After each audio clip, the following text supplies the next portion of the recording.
ভারতের পশ্চিমবঙ্গ রাজ্যের মালদা ও মুর্শিদাবাদ জেলায় অবস্থিত ফারাক্কা বাঁধের ১০৯ গেট খুলে দেওয়া হয়েছে। এতে বাংলাদেশের নদ নদীর পানি বাড়তে শুরু করেছে।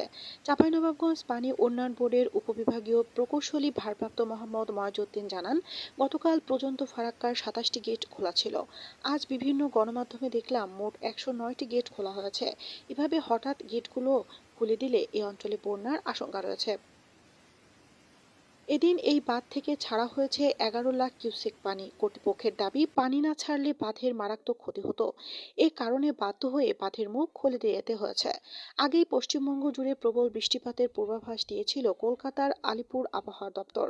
সেই পূর্বাভাসকে সত্যি করে দুদিন ধরে এক নাগাড়ে ভারী বৃষ্টি হয়েছে। তাতে বেড়ে গেছে গঙ্গা নদীর পানির স্তর এবং চাপ বেড়েছে ফারাক্কা ব্যারেজে।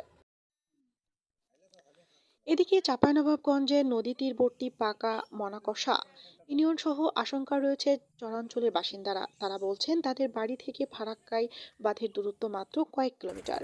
এতে রাতেই তাদের বাড়িতে বন্যার পানি আসতে পারে। ফারাক্কা ব্যারেজের জেনারেল ম্যানেজার আর দেশ পান্ডে জানিয়েছেন, বিহার ও ঝাড়খণ্ডে বন্যা সৃষ্টি হওয়ায় গঙ্গা নদীর পানিস্তর বেড়ে গেছে। এর জন্য ফারাক্কার ব্যারেজের ১০৯টি গেট খুলে দেওয়া হয়েছে। পানি না ছাড়া হলে ব্যারেজ ক্ষতিগ্রস্ত হওয়ার আশঙ্কা রয়েছে।